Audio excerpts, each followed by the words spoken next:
This is Innovation and Leadership, where we interview Navy SEALs, venture capitalists, pro athletes, best-selling authors, Hollywood filmmakers, really as many different kinds of high achievers as we can get to come on the show.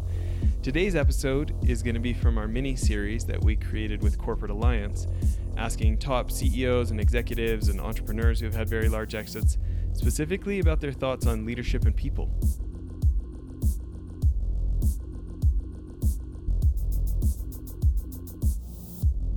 Part one, where we talked about growing the business to over $100 million a year in revenue and 600 staff and these big giant projects that they do. Please go back and listen to that. But Troy, I think what I want to start off with on this episode is thinking about leading your people to grow the business to $100 million a year. Can you talk to the rest of us who might want to get our business over the $100 million number? Yeah, first off, thanks for having me on. And for us, it was really thinking long term and starting to put pieces in place that would ultimately lead us to be successful in that growth. And so, a lot of the things that has led to our success and where we're at right now are things that we put in place several years ago, and really a lot of it are cultural things that have been in place from day one with Hunt Electric.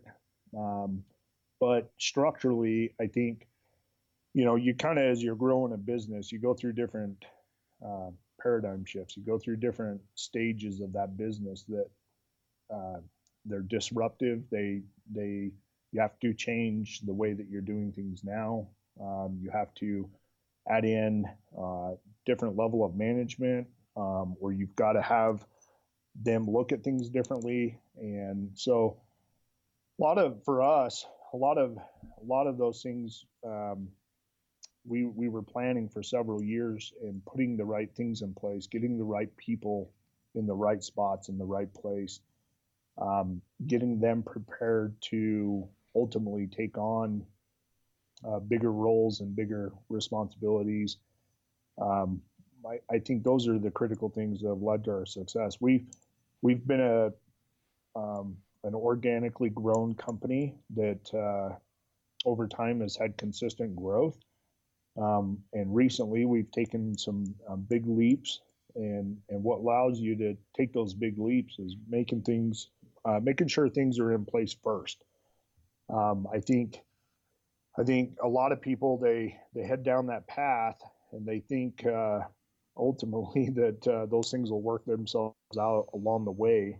And that makes it really difficult. No matter how, as you grow through these different levels as an organization, there's a lot of challenges there. There's a lot of stress that's involved in it. There's a lot of, it causes people to be stretched at different levels. And so ultimately, if you're trying to do that with the stress of just the additional workload because of the volume growth that you've had, when you're stacking those things up, in my opinion, you're kind of setting yourself up for a disaster. But if you go back and you put those things in place first, and you realize that you've got things positioned the best you can, you're always going to be able to move quickly and adjust to things, but the best you can, put that roadmap in place, get those things, get the people in the right spot, get them tuned up to those different levels, and challenging them to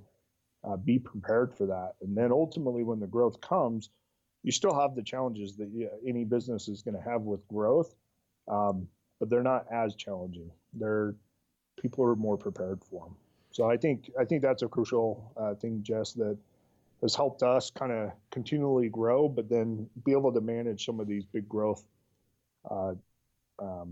bumps that we've had through these different levels is really putting the time in place ahead of time and making sure that you're positioned well for it. So it's funny when you say that. I think your version of long-term thinking versus a lot of other people's is different, right? So thinking about leadership, I know one of the leaders that you look up to is Richard Hunt, founder of founder at Hunt Electric. Can you give us a story or an example of a lot longer term thinking than maybe the average folks do that you guys have done there? Yeah, I mean, the immediate thing that comes to mind is just his transition. I think a lot of business leaders they work, they grow a company, then they get to a point where they stop and they look and go, man, what are my options now? At this point, I'm getting tired. I've done all this, and do I, at this point, do I just sell, or do I try to spin another group up to manage and take this thing over? And I don't think they have the vision that Richard Hunt has had, and that's been a great example to me and a lot of our other people to be thinking down the road further. So, his transition plan was a 12-year plan, and we're 10 years in on 12 years, and he has followed those steps to a T that he laid out clear back then, and that's really difficult for people to do. But ultimately, that's has led to my success and properly having me positioned to take the company over. A lot of our other management team, it's allowed them to have that kind of vision long term of where we're going, what we're doing. So that's one immediate one that pops into my mind with Richard is the guy is thinking way down the road. And well, can we talk about this for a second? Yeah. So I used to do mergers and acquisitions. It's on an M&A team for Citigroup before I ran a private equity fund, right? And you see a lot of buyout terms. You talk about transition. It's like, they want the executive team to stick around for 12 months or, maybe up to 36 months, right? And here you guys are talking about one that's 12 years of a plan for that transition. Obviously, that sends a message to everybody on your team. But can you talk about any specific examples of how you think that's been to your advantage to have a 12-year plan instead of a 12-month plan? Well, yeah, I mean, it comes back to proper mentorship. So I would say, ultimately what we're building this company for and what we're trying to achieve long term down the road. I think if you go back to that of having, when you have a culture or you have something that Richard's really passionate about and has been, he's organically grown this company. It started in his garage 32 years ago. And so when you're passionate about something and you want something to carry on long term, I think that's the more critical piece of making sure it's done right and over time. I think ultimately he's leaving this business to the employees, and so another thing is his caring for the people that have been surrounded around him, and wanting them to succeed and grow. I think that's a crucial part of it. I think if it's all about sell a company and get somebody else in, I think, Jess, you probably would understand the more challenges there of having a short-term transition of a year or 2 years between somebody. But if your thought process is really focused on the overall success of the business and to continue to grow, I think that takes a longer time to transition. When it goes back to mentorship, in my case, a little on my background is I came through the trade. So, the first third of my career was working through the field and understanding the construction side, the industry from the inside. And then the last 2/3 have been, I would say the second third has been really learning the management side, learning some of the management piece of this business and the world and the customer relationships and all the important functions and parts. And the last third has really been the stronger growth period of and when somebody is there to help be a mentor that you can go and bounce different ideas off of and stuff, it's really led to my growth and my success to where ultimately it's allowed me to be able to put other management in place. If you look at our our entire executive team and management team, we have a young group of people that are really energized and ready to go, and that doesn't happen overnight. That doesn't happen if you try to do that in 1 or 2 years. That it just won't happen. It takes a longer time to put those different pieces in place. But um, yeah, it's been a lot of fun.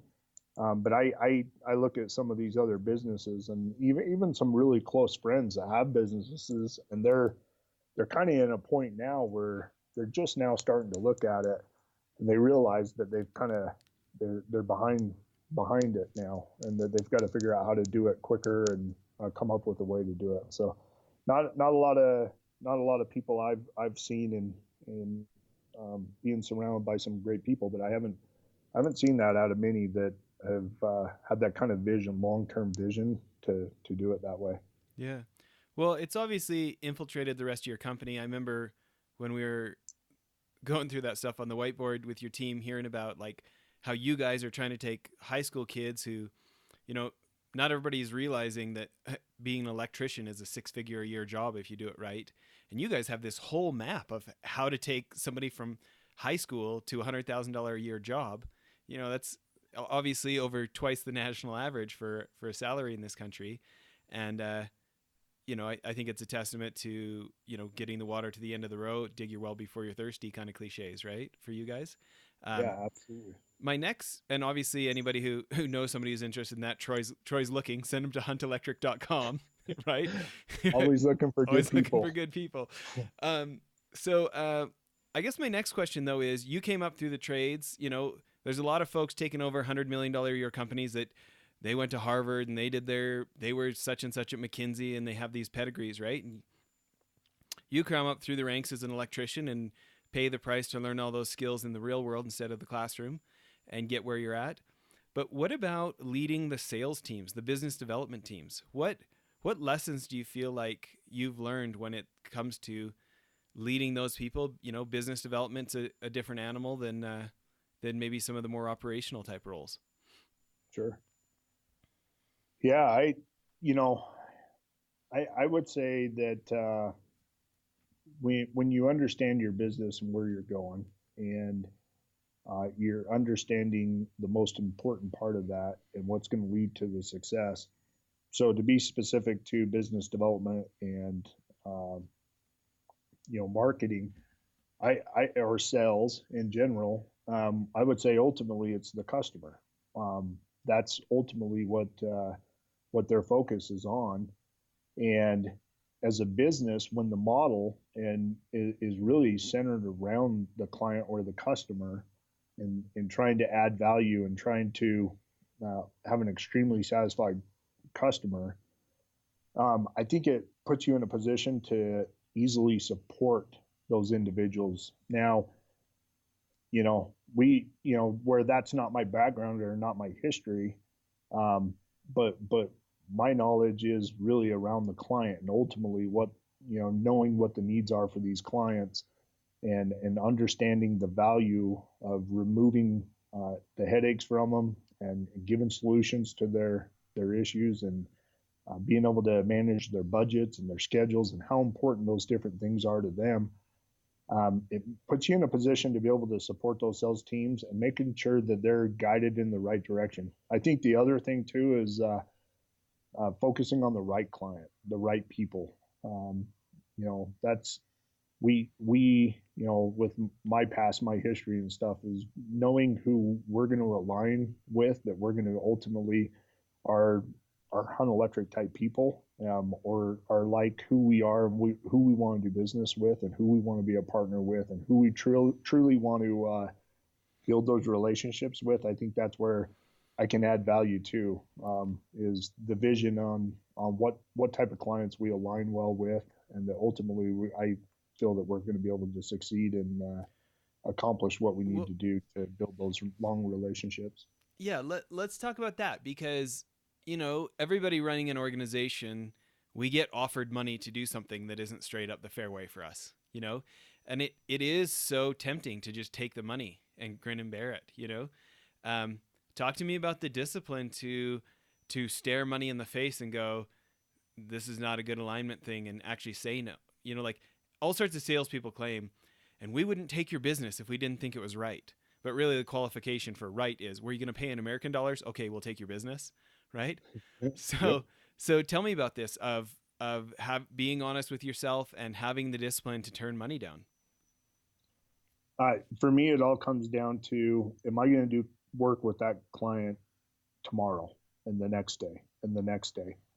If I think somebody might be more motivated, that if it's just a one-time job or a one-time service or a one-time product to an end user or to a client, to get distracted and be just focused on the money and how it best benefits them for that short-term thing. And I think that's a real issue. I think a lot of people do look at it that way, but I think ultimately when you come back and you realize that the customer base that we're building, we want to do work for them now, and we want to do work for them 10 years from now. We have multiple partners right now that we've done work for several years. One of them is a developer. I don't know that I should use names, but there's multiple great developers out there.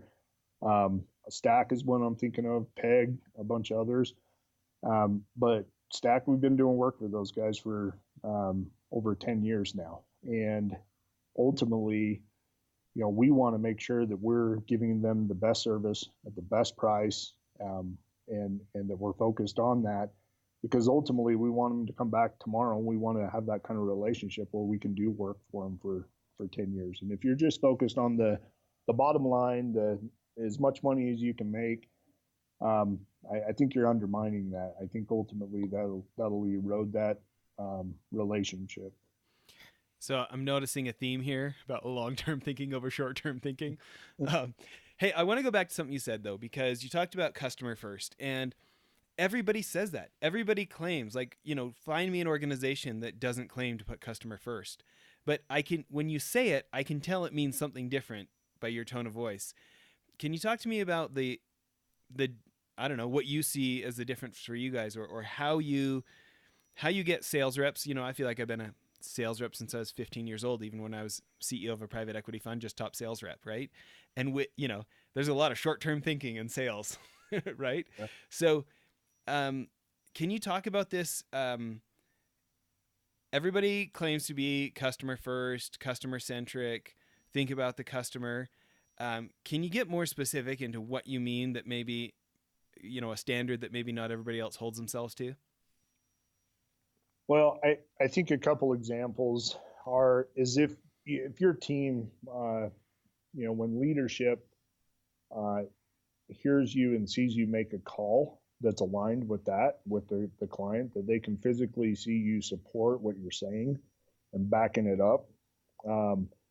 I think that starts to build it into your culture, right? I think you can say the customers first, but then when your team and the people surrounded, here working for us, when they see us physically do that and back it up and put our money where our mouth is, with, hey, ultimately this is what's best for the client, we're willing to do that, or we're focused on this.